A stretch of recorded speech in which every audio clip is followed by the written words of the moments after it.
A técnica de futebol da Seleção Brasileira Sub-15 e Sub-17, Emily Alves da Cunha Lima, é luso-brasileira e foi técnica do time sul-americano do Paraguai.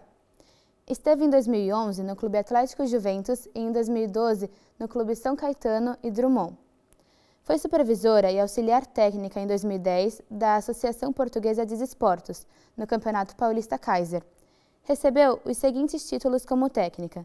Em 2012, foi campeã dos Jogos Regionais e campeã dos Jogos Abertos do Interior. E em 2011, vice-campeã da Copa Mulher. E como atleta, veja a tabela dos títulos dos clubes.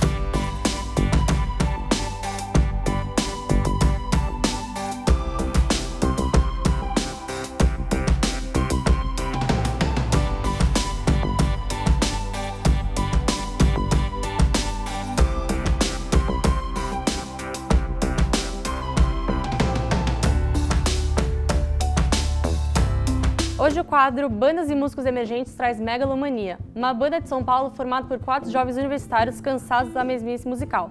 Os integrantes são Rafael Lima na guitarra, Gustavo Neves no vocal, Vitor Takizawa na bateria e Gabriel Sais no baixo. Com uma pegada indie rock, a banda tem inspiração em Queens of Stone Age, Foo Fighters, Red Hot Chili Peppers e Arctic Monkeys. Com menos de um ano de formação, a banda já fez mais de 10 shows e tem 6 músicas próprias. Agora a banda vai dar uma palhinha pra gente da música Tudo a Perder e depois vão voltar para tocar a música As Cenas. E nada mais a perder.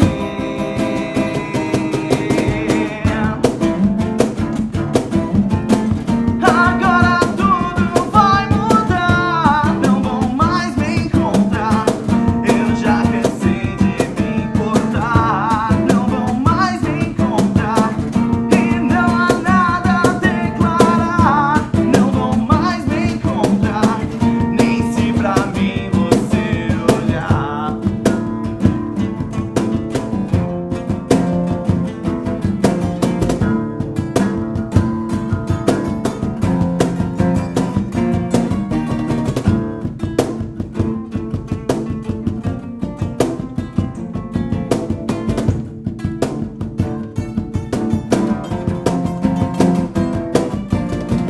Para mais informações da banda e música, acesse a página oficial do Facebook e SoundCloud.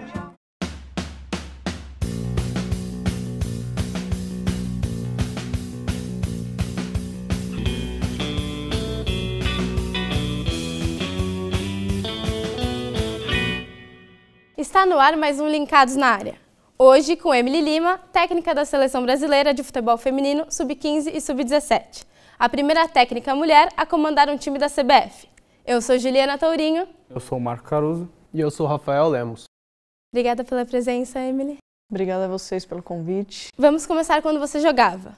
Como foi começar como jogadora profissional em 1994, sendo que na época o preconceito contra a mulher no esporte era ainda mais intenso? Era uma época bastante complicada, né? Se hoje a gente acaba vendo aí a dificuldade que nós temos dentro da nossa modalidade, imagine há 20 anos atrás, então é bastante complicado. Mas ainda já existiam pessoas que gostavam da modalidade, né? Então eu tive muita sorte dentro do futebol, de com 14 anos já estar em uma equipe top, que é o SAAD, o SAAD Sport Clube. E daí minha carreira só deslanchou depois daí. Então eu estava na hora certa, no momento certo. Em uma época um pouco complicada, eu acredito que se eu tivesse nascido dessa época, agora nessa geração, seria um pouco melhor, mas eu só tenho a agradecer sobre o futebol feminino, o que ele me deu, tudo que eu tenho hoje é do futebol feminino. Eu não fiz nada além do que jogar futebol. E hoje vivo do futebol também, mas como treinadora. Em relação à visibilidade das jogadoras, como era antes e é hoje a imagem delas no mundo do futebol, especialmente em relação à CBF? Mudou bastante também. Assim, tudo no futebol feminino ele mudou para melhor. Em relação à CBF, são competições que a CBF é obrigada a ter, como Mundial e Sul-Americano. Né? Então, a CBF tem o futebol feminino por conta dessas duas competições. Não sei se não fosse obrigado pela FIFA ou pela Conmebol, teria, não sei te dizer. Pelos preconceitos que existem, pelo nosso país só visar o futebol masculino, porque não é visto handebol, não é visto voleibol, basquete, rugby e entre outras modalidades. Então, melhorou bastante a visibilidade dentro da CBF e hoje, tendo uma treinadora mulher, você já pode ter ideia como a cabeça deles lá evoluíram, né? Então, eu só tenho a agradecer a evolução deles e ao entendimento que uma mulher também pode tomar conta de uma seleção brasileira. E quanto ao público? Também melhorou. Assim, ainda eu debato muito com algumas pessoas, principalmente homens, em relação ao futebol. Então, quando você começa a debater e ele vê que você está falando a mesma linguagem que ele e no mesmo patamar que ele começa a entender que, peraí, ela está sabendo o que ela está falando. Eu tive muita dificuldade no começo lá dentro com a Sub-17, por dúvidas do próprio presidente. Será que ela vai conseguir? Será que ela tem essa capacidade de estar aqui? E a Sub-15 veio por conta disso. O presidente me convidou para ir para a Sub-15, porque não existia essa categoria lá dentro. Então foi o meu primeiro trabalho, os 15 dias que eu tive com a Sub-17, a minha primeira convocação, que surgiu essa oportunidade e essa visão diferente dele, para a minha pessoa e para a minha comissão técnica. E ele sugeriu para o meu coordenador que eu ficasse na 15 também. Então, isso para mim foi muito gratificante, porque foi do trabalho que nós fizemos que veio o convite para outra categoria. Você jogou em times no São Paulo, aqui no Brasil, e atuou em equipes na Espanha e na Itália, e se naturalizou portuguesa para jogar pela seleção de lá. Por conta de uma lesão no joelho, você parou de jogar com apenas 29 anos. Conta pra gente como foi essa aposentadoria precoce. Então, foi assim, forçada mesmo. Eu cheguei, meu último clube foi na Itália, em Nápoles. Eu tinha assinado por 1 ano e eu fiquei, uma temporada, né, na verdade. Eu fiquei metade da temporada só. Eu cheguei no presidente e disse que não estava mais produzindo o que eu poderia produzir. Então, de 100%, eu estava produzindo 50%. Então, chegou em dezembro, que era metade da temporada, e fui clara com ele, eu não estou mais produzindo, eu não quero mais ficar dessa maneira, não quero enganar ninguém, e prefiro ir embora para o Brasil. Então, foi dessa maneira, assim, muito doída, porque eu não queria, hoje eu ainda queria estar jogando, mas infelizmente eu tenho esse problema do joelho desde quando eu comecei a jogar futebol.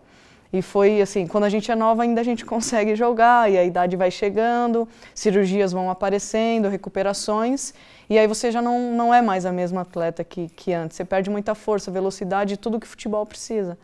Então em 2009 eu já decidi parar, mas já tinha ideias de continuar dentro do esporte, dentro do futebol feminino. Então essa foi a minha aposentadoria. Em 2011, 2 anos depois de ter parado de jogar, você se tornou técnica profissional no Juventus da Moca. Conta mais como foi essa transição e das suas dificuldades e facilidades que você enfrentou. Então, essa transição, na verdade, eu tive uma ajuda entre 2009 e 2010, que eu apresentei um projeto na Portuguesa, em 2010, para ser gestora e supervisora, né, da categoria.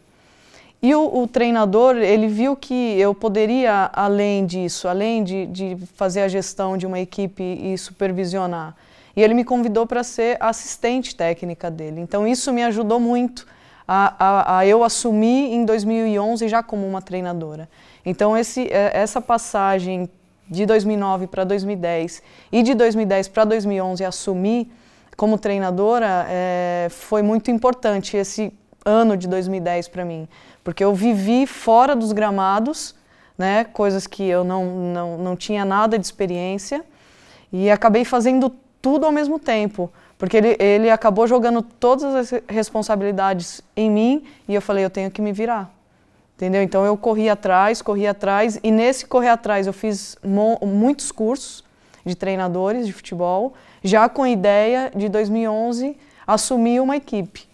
Na verdade, não era muito a minha ideia, mas quando eu vi que eu podia produzir um pouco mais que eu estava produzindo, aí eu falei, agora eu acho que é o momento de seguir a carreira como treinadora, ter a minha comissão e e tentar ver o que vai dar. Emily, nós temos 2 perguntas aqui no Twitter para você, da @Camaracá. O presidente da FIFA, Joseph Blatter, falou que as jogadoras deveriam usar shorts mais justos, assim como no vôlei. Sem noção, concorda? E a outra, Blatter acrescentou que o futebol e a moda deveriam se somar. O que você tem a dizer sobre isso? Então, assim, o shorts colado, como no vôlei, eu sou contra, porque incomoda demais. O vôlei é um esporte que você se movimenta sim, mas bem menos do que o futebol.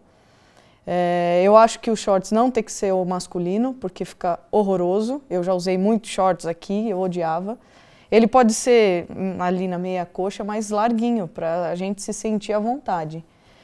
E o futebol, sim, poderia ficar linkado com a moda. Eu acho que seria interessante. Eu acho que, como o futebol feminino ele precisa de muita mídia, de chamar atenção, eu acho que seria interessante. E nós temos atletas muito bonitas. Nós temos atletas que faz a carreira de modelo junto com o futebol também, para poder sobreviver, porque só do futebol é difícil sobreviver.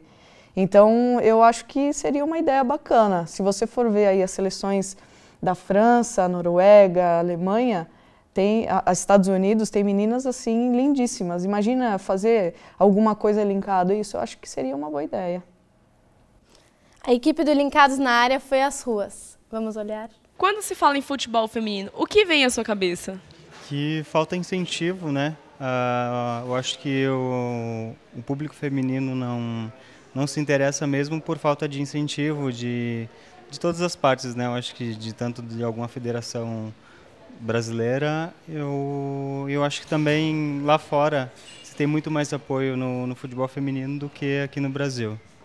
É um esporte que eu acho que ele não é valorizado no Brasil. Ninguém dá muita bola, ninguém assiste, ninguém comenta sobre. E deve ser muito difícil para as meninas que têm esse sonho de querer realmente apostar nele. Eu acho que é uma coisa que não está muito à vista das pessoas, mas acho que pode vir à vista das pessoas. E então o que vem na minha cabeça é que as pessoas precisam divulgar mais isso.